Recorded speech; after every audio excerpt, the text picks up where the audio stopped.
All right, perfect. I'm going to go ahead and get started, everybody. Welcome, everyone, to the first Young Alumni Life Series. Our first topic here is career building, moving up the ladder. My name is Raymond Arabello. I'm the Assistant Director of Alumni Programs for Young Alumni. I am joined here by four awesome panelists, one of which is a young alum himself as well. Just wanted to remind everybody that at the end of this webinar, there will be a survey. So please fill out that survey. We'd like to hear from you how this went and some more topics if you're interested in learning more about as well. I am going to go ahead and hand it over to our panelists, and they're going to introduce themselves. Okay, I'll start. You asked me to start, Raymond. Good afternoon, everybody. I'm Nicole Van Den Heuvel. I'm the Executive Director for the Center for Career Development, a Rice alum, graduated in '81, with a degree in French, literature, and studied Spanish and German and history of art. And somehow I managed to get a fantastic job and career. And what else do I need to say? I'm in Houston, and I'm delighted to be here, Raymond. Thank you for inviting us. I'll shoot it over to Adrian.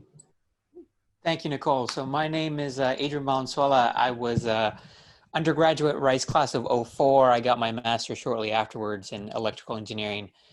And I'm currently working at Amazon Web Services. I'm worldwide business development manager for their IoT services. And before that, I spent about 15 years at Texas Instruments in a variety of business and marketing management roles. I'm currently in Dallas, and I look forward to chatting with everyone. Thanks so much for the opportunity. Hello, my name is Christy Aroopala. I graduated from Rice in 2009 with my PhD. I got my master's in 2006. My field was political science. But after graduating, I did a postdoc and then started working in the private sector, doing research, statistics, data science type of work. So my current role is at AIG. I am an associate director of customer analytics and insights, and I love it. I've been there since 2018, and it's the best fit of my career. So excited to join this panel and chat through some of the steps that I took to get here. Great. Good afternoon, I'm Cullen Onstott. I'm currently in Boston, Massachusetts. So for any of you outside of Texas or in the Northeast, we're closer together regionally. I completed my MBA from Rice, graduated in 2018, originally from Boston, and did my undergrad at Fairfield University in Connecticut. Started my career in investment banking at Morgan Stanley in New York. Did that for about 7 years before I was in the energy industry, so that brought me to Houston. So I had a lot of commonality with some of my classmates, business school from that sector, and switched careers. I'm now running a retained executive search firm, helping companies in technology, healthcare, industrials find C-level leadership for their companies. Perfect. Thanks again, everybody, and thanks for being here again. We really appreciate it. I'm going to go ahead and go into your backgrounds with this first question. Nicole, we'll start with you for this one.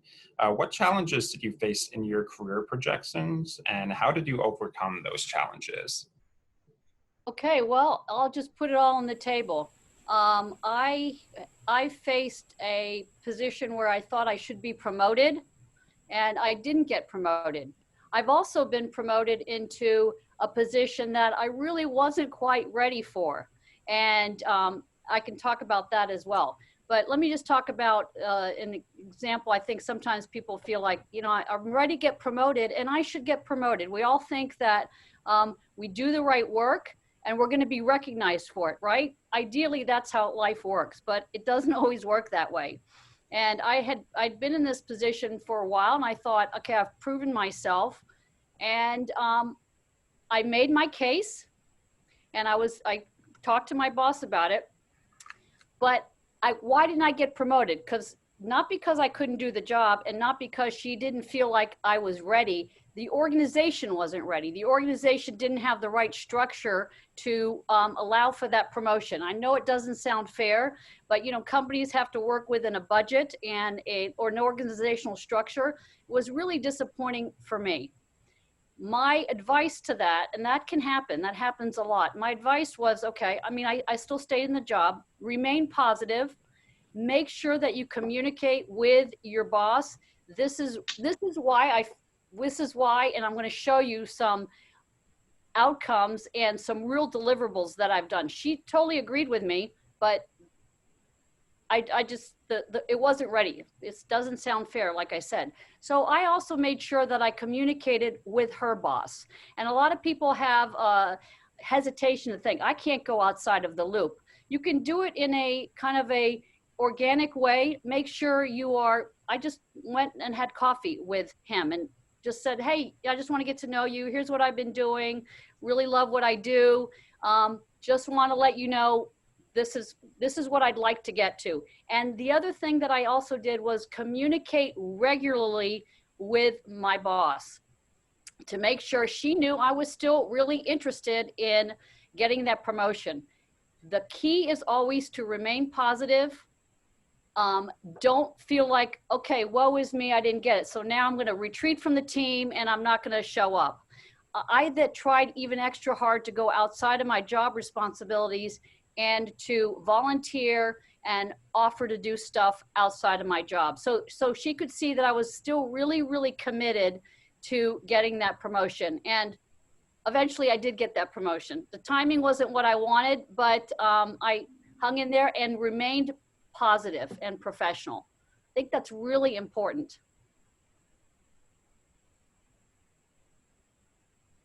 Maybe somebody else has something else that, I'm the oldest one here, so I've had a few stories. Nicole, that's an interesting journey that you took. Just reflecting back on some of my career, you know, one of the common mistakes I've seen people make is that this assumption that more is better, or that higher is the right step, that being the boss and the CEO or whatever that is the right thing for you. And that's not always the case, because all of those come with trade-offs. It comes with more time commitment, more responsibility, things that are possibly outside of your skill set.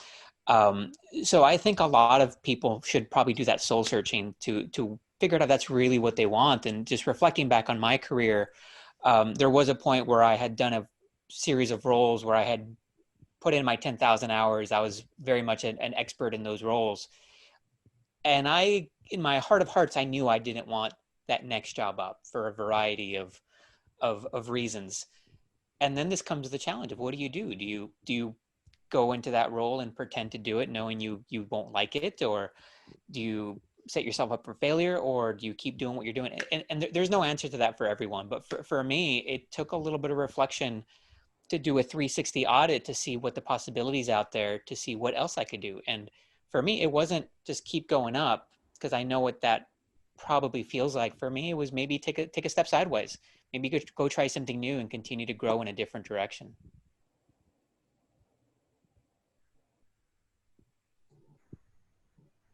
Perfect. Cullen, Christy, did you have anything to add on to that? Yeah, I think, you know, I completely agree with Adrian in terms of, you know, it's not always, I think it's easy, you know, in your first or second job out of school to say, okay, this is the path that I'm going to take. This is, you know, let's say you're in marketing. You say, oh, okay, I see the path that my, you know, what the job my boss has. But maybe you want to do something completely different, and it's okay to pivot. You know, I pivoted my career. You know, I took you know, probably a step back, you know, financially and everything else, to say, okay, this is the direction that I really want to go.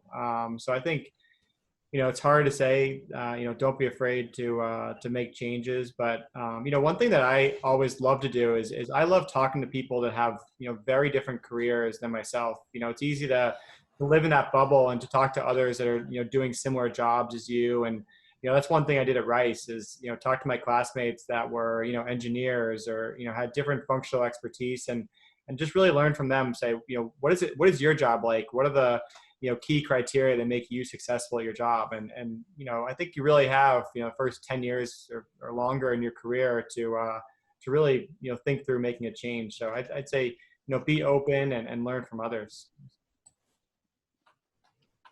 Yeah, I'd add, so for me personally, the challenges I experienced was early on. So I graduated in 2009. So if you recall, that's like the worst year, aside from maybe this one, So did I. So yeah, I feel your pain there. to graduate. So that was quite challenging. You know, it wasn't any sort of job market that I had prepared for or anticipated. So that was difficult. And then for me particularly, I was an academic and trying to translate my academic skills to the private sector. So that was challenging. I attempted it on my own for a little while, but then I worked with the Rice Career Center. I believe that's still what it's called. I worked with a couple of folks there, and they were super helpful. They helped me prep my resume. So I had like a 7-page CV. It's not appropriate when you're in the private sector. They helped me convert it to like a very tight 1-page resume where I had translated my skills. They helped me set up my LinkedIn account, gave me recommendations, and just really put me on a path for success during that phase of trying to transition from academia into the private sector. And all the things I learned in those early conversations really influenced me and helped shape my career. So I don't really know what I would have done if I hadn't taken that step and just tried things on my own for a while. So that was super helpful. And, I of course appreciate that, and I'm grateful and encourage all alums to make use of that resource because it'll be worth your while for sure. Perfect. Thank you all. We'll go with our next question here. Do you think there's a minimum amount of time that one should stay in a position before applying for another job or promotion? And what are some things that you should be looking for whenever you are applying for that next job or for that promotion? Adrian, we'll go ahead and start with you. Yeah, most definitely. So I wholeheartedly think the answer to your first part is no. If you see an opportunity and you've been in your current role 5 minutes, take the opportunity, because these things, they really don't happen all that often. If you regarding your question of whether you should take it, when that's happened to me a few times, there's a couple of factors that I consider. There's 3 things that I typically look at. One, does it look interesting? Does it look fun? That's all a very key part of whether you'll be successful, if you're going to like it. 2, do you align with your management? So do you know who your boss is going to be? Because if they are not someone you align with, get along with, you're going to have a really hard time. And 3, do you think you're set up for success? Sometimes you're offered a position where you're on a fool's errand, and if you think you cannot be successful, you lack the resources, you lack the skills, the mission objective is impossible, maybe that's not the right one for you. But in my case, if the other 3 factors, if it looks interesting, management, if I have visibility to that, looks good, and I think I can do what I've been told, that sounds like a great opportunity. And that's when I would try to explore that. But like I said, if you have a perfect job and things come up and they're not meeting those objectives, just stay put. On the flip side, if you've been there a couple weeks and for some reason you landed or found an opportunity for the perfect role for you, go explore it. Yeah, I completely agree with Adrian. So in my day job, I look at executives' resumes all the time, and the key thing that I like to dig into is transition points. Everybody has and nobody has the perfect career. If somebody says, "Oh, I've had no pain points in my career. I never took a job that wasn't perfect," I always kind of wonder because it's really hard to kind of put together that huge map of your career and make it perfect. So there's definitely inflection points, but as long as you can kind of give a good reason for why you made a transition or why you changed jobs, and you can explain that, then I think that there's no reason to stay in a job that you're not happy with. Internally, it sometimes, bigger companies, like I worked in Morgan Stanley, there were definitely times where I felt that I had to, pay my dues. One thing at bigger companies that I learned is kind of understand what the internal promotion parameters are. For example, Morgan Stanley, you have to be an associate for 3 years before you can be promoted to vice president. So, if you kind of understand that and you're talking to your boss, consistently, as Nicole mentioned, then I think you'll set yourself up for success. Yeah, I'd agree with what the others have been saying. Me personally, I definitely moved on once I felt it wasn't a good fit. And so for me, usually like in the first 2 to 3 months, I kind of know, and then I would just make my plan. Like, what can I get out of this position? Do I want to stay a year or 2 years to develop, or really utilize it for my next step? I think one of my first roles, I stayed 6 months, and then I got a better opportunity, and kind of hopped around, and as good opportunities came, I took them. Even though it's scary, because it's nice when you have a job and you don't mind it. The people are nice. There's nothing like forcing you to leave, and it's secure. And then now you're going to try something new, which is scary. You don't know if you'll like it, but I always took those chances, and for me personally, it paid off, and accelerated my career progression than if I had tried to stay at like whatever that first job was, and slowly make my way. So definitely, I would encourage people, even if it's scary, if it is a good opportunity and you have a sense that it would move you forward, and it would,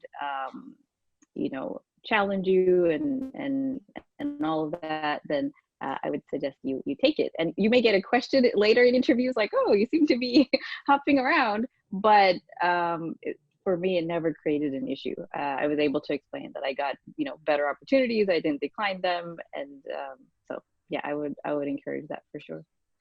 I got one point to add on to that. It's a great point you guys have made too, which is that whether you're trying to get a promotion within your organization or at a new company, either way should always be thinking ahead. And we'll talk about this. I know you have this as part of a question, but really always networking and knowing who are these people that are working in this new organization or within your organization. You really have no excuse if you're looking for a promotion within your organization to not be networking with other people. Point in case, before I took this job as the director, coming from across campus, I made sure to reach out to other people to see, hey, how's the Center for Career Development viewed? What do you need? Can you tell me what your interactions are? And so I got myself really informed with outside people, and that helped me validate that, oh yeah, I'm really interested in this job. Besides just looking at the job description and thinking, I've checked the boxes. Yes, I got this, got this, got this, got this. You should really be looking at it from a holistic viewpoint. And you can do that both within and outside of your organization.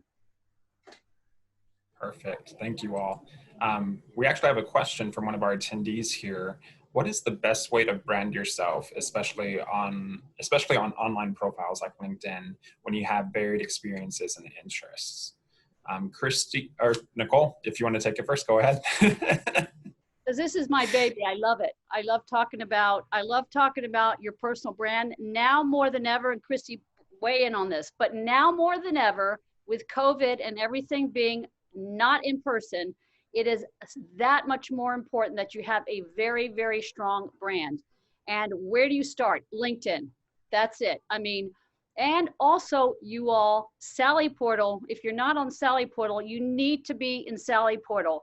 LinkedIn, because that's the way of the world. And there's no excuse to not have a perfect LinkedIn profile. And there are a lot of things that you can be doing to have a great profile. As a matter of fact, I do teach a LinkedIn workshop the first Tuesday of every month. If people are interested, I can give you some more information through Raymond, but you're welcome to attend my webinar. I want to really put a plug in for Sally Portal, because Sally Portal is such a fantastic way to make connections.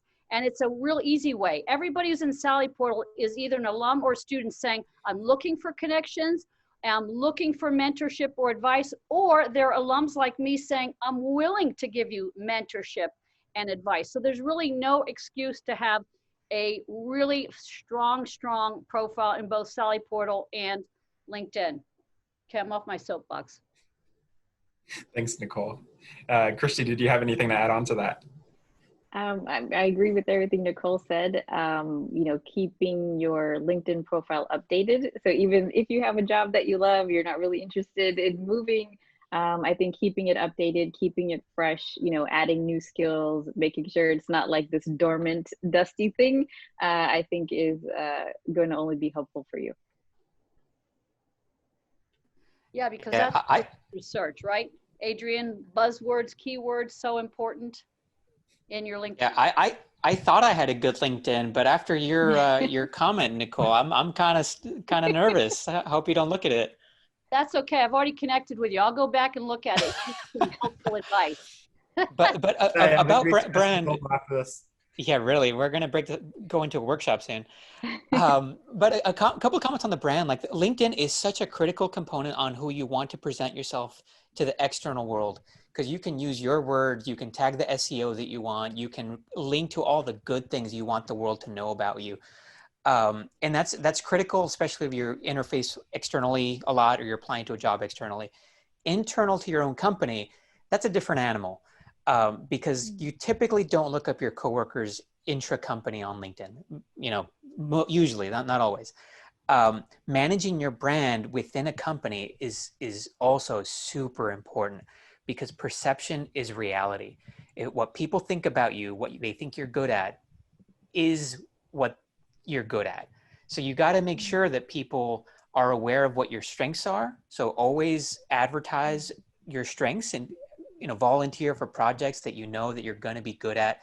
Volunteer to help people, and that could be anything from analytics to website design to customer engagement, public speaking. Being self-aware to know what your strengths are is going to be critical to your long-term success, to help sway your brand in a direction that you think aligns with who you want to be within the company. But external, you're totally right. LinkedIn is the number one resource, bar none. I just wanted to agree real quick with Adrian. I just recently, someone reminded me to update my Workday profile, internal to AI, which I hadn't thought of doing. So that's an excellent point. You got to keep it updated, not just externally, but also internally, so that people know who you are, what you do. That's an excellent point. The only thing that I would add too is, I think it's helpful to have someone, understand not only what your kind of 9 to 5 is, but, what your 5 to 9 is, what your, outside interests are, what if you're involved in charities. I recently did this where, I felt like there was just a lot that I was involved in. I was involved, on some committees at Rice and, with some outside nonprofits and some communities that show my interests. I play golf in college, and I get back and I'm very involved in a caddy scholarship program up here. So I think when people see my profile, they not only see what I do for my day job, but what are some of your outside interests? What are you doing outside of work? Might be helpful. Perfect. Thanks. I'd also like to add one other thing. Is kind of maybe, I think companies too, when you're looking to get internally promoted, it doesn't seem fair, but a lot of times, goes back to Adrian's point. Sometimes companies will look at you and say, okay, you've been in this role. That's how I see you. And I'm not sure I see you in this new role. And why is that? Because people are lazy, okay? And people are also just looking at what you're doing now. So how do you show somebody that you are able to take on the next role? That's super important. I think even more important than, if you're applying externally, they don't know that. But internally, sometimes it's even a harder sell, because people just have this mindset, oh yes, she's pretty good in this role. Wait, I'm not sure I see her in a leadership role. So you have to think about what are the things you need to be doing to show your boss, your team, your colleagues, people outside of your network that you are taking on additional responsibilities as well. I always ask my boss, pretty regularly when I have my meetings, hey, what do you need from me? What can I do for you? What's on your plate that I can help you with? And I have a colleague who does the same thing for me all the time. She's always asking me that, which I really appreciate. It just shows, okay, they're willing to go above and beyond. Perfect. Thanks, Nicole. That kind of actually goes into my next question. So let's say, you are hitting all those points that your boss is asking of you that, once you first started there, like you need to do this, this, and this, and, you're doing all these things, but for some reason you still don't get that promotion. Why do you think that is? And how do you think that, we can overcome those things, overcoming disappointment? Adrian, we'll go ahead and start with you. Yeah, this happens pretty often, more than you realize in the corporate world. And just because you're the world's best widget maker does not mean that you're qualified to run the widget factory. These are two dramatically different skills. And in my former role, middle management, a lot of first level engineers would come to me and say, "Hey, I want to go be run a business one day," without even knowing what that job is. They just like the idea of that role. They don't know what it has to do, and they tell me that they are super qualified and the world's best at whatever it was that they're doing. But those are not the same skill. So if you want that next promotion, it's more than just delivering what your job is. It's really trying to show that, or doing the job of the next job up. So I always think, when I'm coming a priority decision or a strategy decision, I don't think, what should I do? I think, what would my boss's boss do? Because that would really turn into what would my direct manager be guiding me to do in terms of individual action. So if you try to think, 2 levels ahead, it'll dramatically change the strategy to how you do your day-to-day jobs. That was said perfectly. Thanks, Adrian. Anybody else want to add on to that question? Drop the mic. Okay, perfect. All right, we'll go into our next question here. What advice can you give for those that are lost in their careers? So I think this one particularly applies to young alumni because, we go to college, we get that degree, we think this is what we want to do, and now we're out there and we realize, I'm not so sure about this anymore. So for those who aren't quite sure what it is that they want to do or what they're passionate about, what advice can you give to them as far as next steps? Network. And Cullen, we'll start with you. Yeah, I would say just talk to as many people as you can. I mean, I got an MBA from Rice, but while I was at Rice, I was also kind of getting an MBA and just learning from others, and talking to I think people who have different careers, and just trying to the world is big and there's a lot of opportunity out there, and even myself, like I was in energy banking and then energy trading, and I had such a small viewpoint of what the world was for my career growth. And so I think always I feel networking, the Career Development Center is great, and will help you get a job, but I think really networking and talking to others I think is the best bet there. And I'd like to add, which I did not do in my career early on. So this is what would I have done differently is, one is find a mentor, mentors, because, and I love, Cullen, that's so right. Reach out there, network, talk to a lot of people, but also find some trusted people that you can confide in, that can help you on the career side of things, okay? We have experts in all kinds of areas, but find a mentor who doesn't need to be in your area, but somebody who you can talk about, okay, what should I be thinking about? A lot of times people who are older than you might have, some life experiences, and ask for help. This is what I did not do. That's what I wish I would have done differently. I was way too proud to ask anybody for help. And so I thought I'd go on it alone, and I could have been at a much different space and place had I really reached out and asked for help and advice and feedback. Ask for feedback. Because I think also a lot of people today think, well, hey, like Adrian, you said the same thing. I'm doing such a great job. Obviously, I'm going to be recognized, right? Everybody's going to recognize me for all the good work I'm doing. And not necessarily. Look, just because they're a boss doesn't mean they're a good boss either. People get promoted and they're not good bosses either. So you have to drive that process. You've got to create the communication, with your boss and maybe your boss's boss. Yeah, I totally agree with Cullen here. As I alluded to earlier, there came a point in my career, I'd been at it a long time, I was doing well, but I didn't know the next step. I didn't know if I should just keep doing the same thing, or I was definitely lost. I never used that word at the time, but I think it's appropriate now. And I did more or less what Colin said. I talked to dozens of people that weren't in my echo chamber. I spoke to people outside the organization. I spoke to people who started their own businesses, people who work from home, people who work for other mega corporations. I spoke to people who did the whole startup thing. And getting that perspective was invaluable because it's cool to see how other people work, but you quickly rule out what you don't want to do or what sounds interesting. And that gets you one step closer to finding your passion.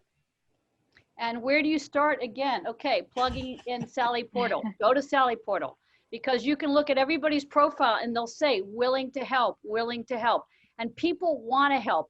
Learn how to reach out and in a succinct way.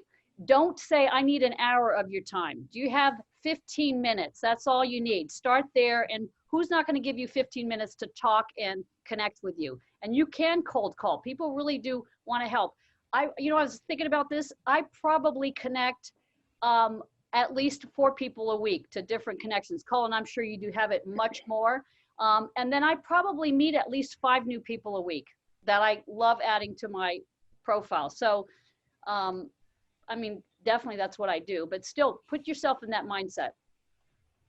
Yeah, I would totally agree with what everyone has said and also add. So I really did have to do that when I was first looking, when I had graduated, did my postdoc and came back. And what I think the Career Center recommended this strategy, but I really did reach out to people, strangers on LinkedIn, and say, I'm trying to explore different opportunities. So I found different types of roles that I thought could be a good fit for my background and what I was interested in, like wide range. And then I found people on LinkedIn that were in that field or in that role. And then I would just ping them and say like, hey, would you be open to, a 15-minute phone chat? And some of them were super nice. They would agree for, a quick coffee meet and just talk through like what it's like, what is their field like, this is what I'm doing now, or this is my background. What would I need to learn in order to move into your field? And people were super nice. Like it sounds nobody would be helpful, but they were super nice. I actually got job opportunities and things from those coffees and from those intro chats, even though that wasn't the original intention. And it was helpful. So I was able to explore different options, without having to work in the field, getting a sense from those people, because they'll just tell you what's terrible, what's good. They don't really have incentive to, hype it up unnecessarily. So that was super helpful. So I would recommend that. And I recently saw a video by Jay Shetty. I don't know if you guys follow him, but he recommended you take 8 weekends. So over 2 months, you use every single weekend to shadow somebody in a different field and, get a sense of it. And then by the end of that, you can assess how you felt, how you reacted to those different opportunities or those different fields. And it'll help point you in the right direction. And worst case, you don't like any of them, but at least you've made some contact. So I would recommend doing those things for sure. Perfect. And it looks like this next question comes from one of our attendees as well, kind of continuing off of what you had said, Christy. So let's say you have that initial first meeting. Do you have any advice on maintaining that networking relationship after that initial first meeting? And Christy, you could go ahead and continue if you want to add on to that. Yeah, for sure. So yeah, I had initial meetings that then they would say, after a while they'd circle back and say, oh, we have an opening, or we're looking to open up something, you may want to try it. And I might take on, I think I took a consulting role that shifted into a full-time role. So it can lead to things. And if not, you can just ping them once you do move into a role and just stay updated. And I always like to go back and update and thank people who helped me or gave me some of their time or gave me recommendations. I just update them on like what's going on. And they always appreciate it. And it just helps keep the connection refreshed. So I would say approach it not looking to get something out of it, like you're trying to get a job out of it. You're just looking to learn more And people like it. People enjoy helping and paying it forward, all the blessings and help that they got. So I would say definitely try it. You may encounter some mean people, but that's rare. Most people are willing to help and chat and share. I think the other thing to add to that, Christy, just quickly is, having a reason. Everyone, the first time you meet, the first time you have a coffee with someone, you learn so much about each other. And then after that, sometimes I'll have people follow up with me, a couple months later and say, "Oh, it'd be great to catch up again." Well, I kind of already learned, what I wanted to learn from that person. I think it's best if they kind of give me an action item and say, "Oh, I recently saw that your company did, XYZ, or that you're involved in, something new." So some type of news item, something new, refreshing, that would give me a reason to catch up with that person versus just saying, "Oh, it'd be great to catch up again." So that I kind of know, what's the topic, or maybe it's something that they, an update on, like Christy said, on themselves, on their, maybe they have a new job or something they want to tell me about. So that's helpful to kind of have an action item. Yeah, totally agree there. Most of the people we work with, here's a stark realization, especially with the folks in tech, we're all humans. Most of us are anyway. And humans in general like to connect.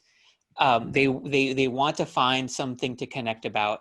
So if you find out someone's hobbies, or you see something in the social media about that thing, and you send them, "Hey, what do you think about this?" Or their sports team is doing well, or you see one of their customers in the press, just send them a text, send them a post on LinkedIn. All those little things, even though they're kind of meaningless and will only turn into a couple of rounds of exchange, you'll still have a reason to connect, and maybe that'll snowball into a more meaningful conversation.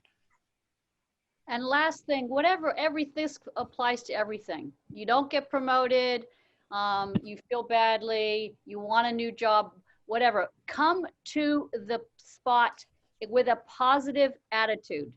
People, we all have our issues, but people don't want to hire people that are negative, that have baggage. We all have baggage, but you have to kind of put that aside. Show up at work with a smile the way you do your work. Show up when you're making connections with a smile. People want to connect with people that are positive.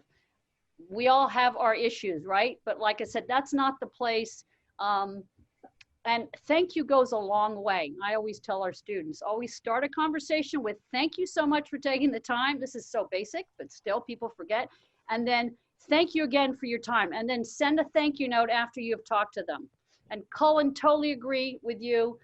If you're going to ping somebody again, ping them, but ping them with something substantive that gives you a reason to connect again. Perfect. Thank you all. I 100% agree. We have another question here from one of our attendees. Can you talk about any opportunity where you stepped outside of your background in a job or a company transition? Why and how was it? And let's start with Colin on this one. Yeah, so I did this. I, pivoted careers. I went from, like Adrian said, in understanding the energy industry and power and natural gas. I had spent my 10,000 hours. I was really a professional in that area of expertise, and I switched into a career working in tech and healthcare, and I really, I had to kind of be a student again, and I had to go from being kind of that thought leader to now somebody that needs to learn from others. And so I did as much as I could. I wouldn't say just, internally within my job, but also, outside. I joined, tech networking groups in Boston. I talked to people who are already, above me in that career, and I asked for advice. So I would say, don't be afraid if you're, transitioning to maybe take a step backwards and, be a student again. We're never in our careers at a place where all of a sudden, we know everything there is to know, and, we're not learning. So I would say, continue to learn and ask others questions that can only make you smarter. Yeah, I would totally agree with that. Definitely, staying humble and realizing even though we all came out of Rice, we're all super smart. We can all, there's so many things we don't know. And especially when you're trying to enter a new field that you didn't do your training in, figuring out what you need to learn and just being a student again, like you said, learning those skills in order to be able to get some experience and credibility there. So yeah, I fully agree with that, and think it'll go a long way to helping your transition be smoother. If you're not saying I have all these other skills that I can translate, but you say I already have a skill that you want right now because I just worked on improving it, or you took a class or whatever. So would certainly recommend doing that for sure. Yeah, I go ahead, Adrian. yeah, I totally agree here. I'm in that. I left 15 years at my prior employer, and I started a new career in a different company in a different field. Now during a global pandemic, which I don't recommend it given the alternative. And not surprisingly, it's been really hard. It's been hard to learn everything, to not feel like an expert. Your network within the company is relatively small. But you gotta keep your head up, and most importantly, just be curious. Want to know why things are, how things work, who's who, how to work with people. And if you keep that curious attitude, every day is like a new adventure, and eventually the newness will go away. And then even now I get fleeting moments of feeling like I know it, but the feeling fades quickly. I'll give you guys a 30-second, this is my real life story. I worked for 13 years, didn't work for 14 years. So I had a 14-year work gap, okay? And look at me, older white lady trying to get back in the workforce in a new area that I had not been in. I had relevant skills. This goes back to my point, I didn't ask enough help early on. But I finally did some networking. Networked with the right people, and I applied for the job, and the boss's boss said, hey, listen, Nicole got a really good recommendation. Can you do me a favor, and can you just interview her? Give her the mercy interview. Then I could go back to my, my contact here who's pretty important, say, yeah, we interviewed her. And my boss, she ended up hiring me, but she looked at my resume. I was like, why would I hire her? She hasn't been working for 14 years. I'm not even interested. And also, I have 5 kids. I was praying, please, Lord, don't let them find out I have 5 kids, because they're going to be like, well, how does she have time to work? How is she going to get here? So this is a true story. So she said, okay, I'll just interview her. Fine, get my boss off my back.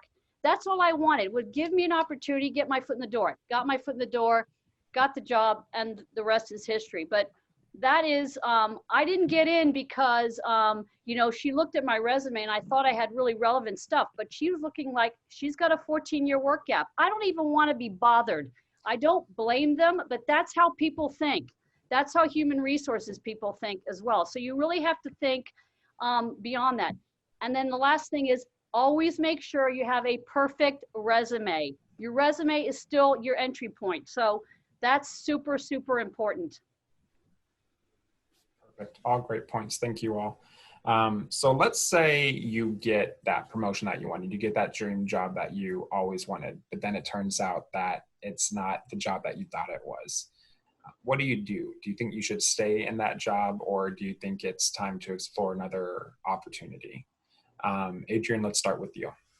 Yeah, sure. I have never changed jobs, and when you get into it, I thought this is exactly what I thought it was going to be. That has never happened.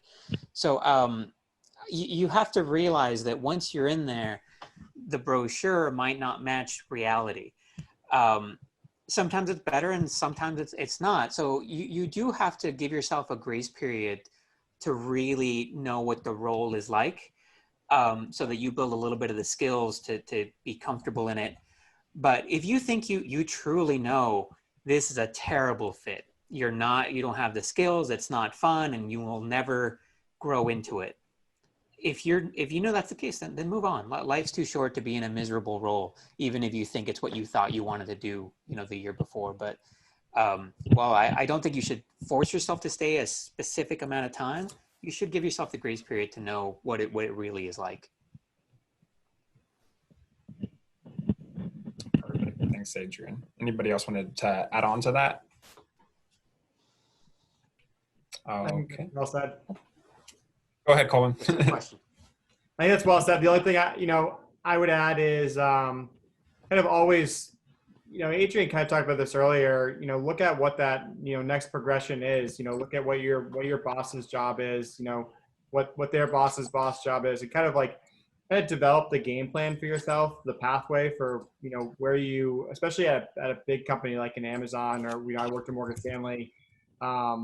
It's really hard to just say, okay, one level up. All right, that's where I want to be. And you have to really define that path and network internally. So, it's always hard to say, this is definitely where I want to be. But, if you try it, and I would say give it, if it's an internal, move, I would say, give it close to a year to really see where, how that pans out. Perfect. And Nicole, it looks like we had one come in the Q&A. I think you might have answered it already though, but they were asking more about what you did for that 14-year gap. I took care of kids. And I volunteered at school and did a lot of mom stuff and carpooled, 7 kids every day. So that's what I did. And I didn't do any professional development during 14 years. I just was a mother. And then, my last kid was in school, and I thought, okay, I would like to get back into the workforce. And this is how hard I made it for myself. I wanted to go back at Rice where I graduated. And I said, I'm only going to work at Rice. And I'm not interested in U of H, no slight on that, or St. Thomas. I only wanted Rice. So I was very, very limited. I got a mercy interview at the Office of Admissions, as I say, because I had a contact there. Thank God they didn't take me because it was totally the wrong fit. But, it took me a year and a half to get into Rice. As a matter of fact, it's harder to get a job at Rice than it is to get into Rice. Hey, that's from Lebron, not from me. That's what he says. So it took me a long time. And I applied to several different jobs and just kind of kept networking. But I probably should have done some professional development in between that time, but I was just busy taking care of kids. Perfect. Well said. And I could definitely attest to that being hard to get into Rice as an employee, because I actually came from the UH system myself, and Rice was where I wanted to be. So I know, no slight, Raymond. I love U of H. I'm just saying I was pretty narrow-minded, No, yeah, definitely. I agree. So this one, this would be for everybody as well. What's one thing that you know now that you wish you would have known years ago? I guess whenever you started your professional career journey. Let's go ahead and start with Christy for this one. Something I wish I had known, mostly just to relax and to calm down and wait and trust that if I put in the effort, it may take 10 years, but I will eventually find the role that I'm looking for, as long as I keep a positive attitude and just keep trying and don't settle and, kind of feel like, well, this is the best that can happen. And it's kind of comfortable. I'm just going to stay here. As long as I keep trying, it will eventually pay off, and to just relax and calm down. If I could have just gone back in time and told myself, hey, it may take 10 years, but you'll eventually get the dream job you're looking for. I wish I could go back and tell myself that. So that's my advice to people that are in that spot right now, is to keep trying and keep looking for opportunities while maintaining the joy of your current situation, and milking it in terms of learning from it and utilizing it to help prepare you, so that once the right opportunity comes, you're now prepared to meet it. You have the skills you need and all of that. Yeah, along the same lines, I would say, life's a marathon, not a sprint. I mean, you look at, if you want to make yourself feel better about, long career, go look at, any CEO's LinkedIn profile.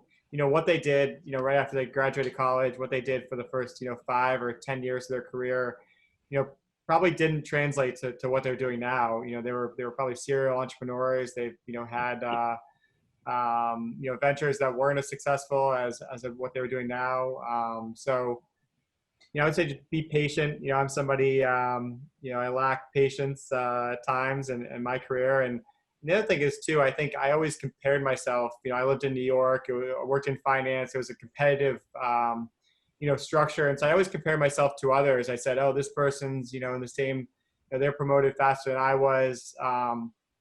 You know, it really doesn't matter. I mean, the span of, you know, difference between progression in, you know, 2 to 5 years or even longer. Yeah, I would say, you know, like Christy said, be patient. You know, don't compare yourself to others. Don't be so hard on yourself. And, you know, you learn from all those experiences. So even the bad jobs with bad experiences, you know, you learn from and hopefully help you progress forward. Yeah, I wish I could have understood early on that relationships are like a bank. They take a lot of time for them to grow, and you got to make deposits every once in a while because sometimes you need to take a big withdrawal from that friendship bank. And especially earlier on in my career, the word networking, which has come up a lot today, that word would make me cringe. I always pictured kind of people at a cocktail party and kind of meeting people they didn't know. And I'm sure that definitely does happen, but that's not what networking really is. It's just really meeting people and building connections, because the people you meet and work with, that's really what going to get open doors for you. That's what's going to get you promoted. That's where opportunities are going to come from. And because it just takes a long time for the true deep relationships to grow, I wish I had started investing in them even earlier than I have today. And if you're thinking about, well, where do I even start? Start where there's a comfort. And where's the first comfort? You guys all on this line, I'm assuming, went to Rice. So there's a point of communality, and look at all these great webinars, you know, that the Rice Alumni Association is putting on. These are great ways to get connected in a very comfortable, you know, non-threatening way. Same with you, Adrian. I wish I had done that too. The other thing is find a way maybe to volunteer. Here's another little true story. One of the women who works for us was really interested in becoming a career counselor. We had no openings. And she came and volunteered at our career expo. And I went to meet her and I thought, oh, I'm impressed with her. And, you know, I remembered that. Sure enough, there was an opening. And I reached out to her, or she reached out to us, I can't remember. But anyway, when she applied, I was like, wow, okay, I remember her. She volunteered her time, and she had a really great skill set, and now she works for us, and she's a great team player. Join a professional organization too. I mean, I wish I had done that too.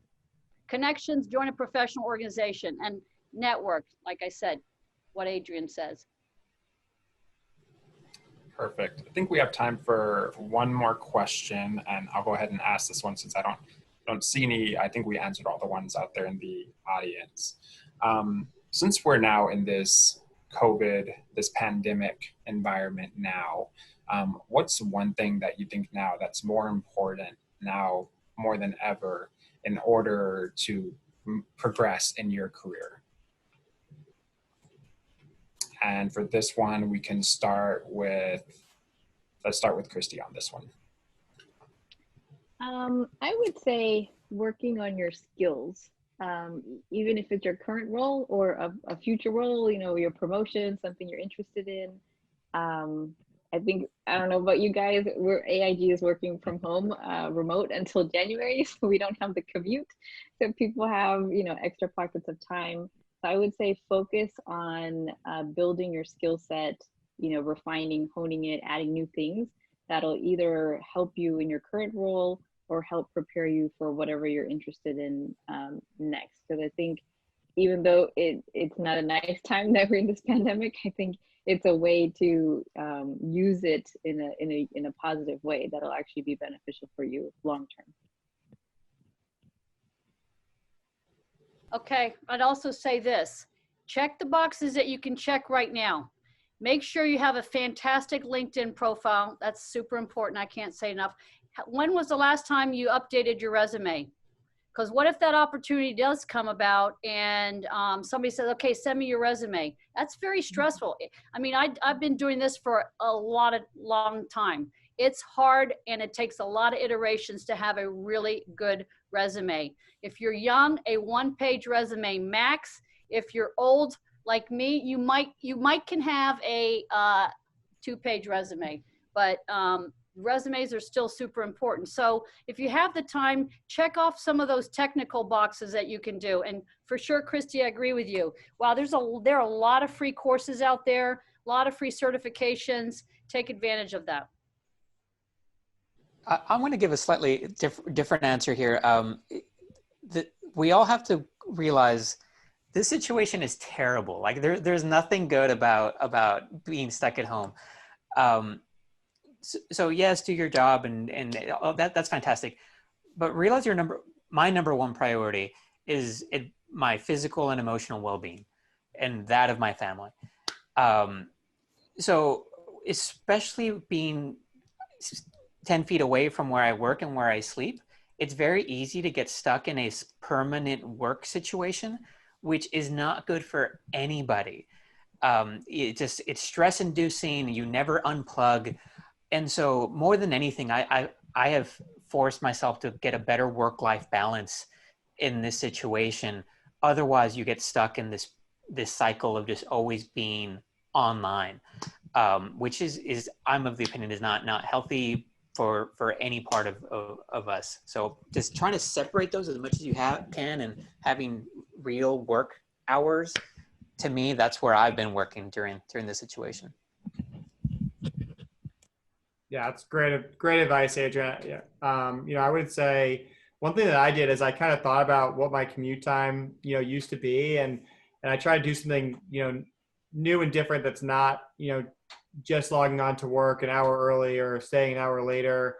A couple people have given me recommendations on industry books to read. So, I'm a big reader, but I'll read a book that's a lot, more work related. So, I'd say, maybe do something since you have more time at home, a little outside of the box to kind of help you learn in your career, but not necessarily just doing your day job. Perfect. Well, I want to thank you all once again for joining us for our first Young Alumni Life Series. Thank you to our panelists. Thank you to all of our attendees out there. I just wanted to remind everybody that at the end of this webinar, there is a survey. So we would all appreciate it if you could go ahead and fill out that survey. We want to hear from you. What topics are you interested in? How this webinar went? Any advice as well that you can give us on any other Young Alumni events that you would like to see. And of course, for a list of all of our virtual events, this is all online, www.rice.edu/virtual engagement. Please use the hashtag #VirtualConnections. Please follow us on social medias as well for Rice Alumni, @Rice Alumni.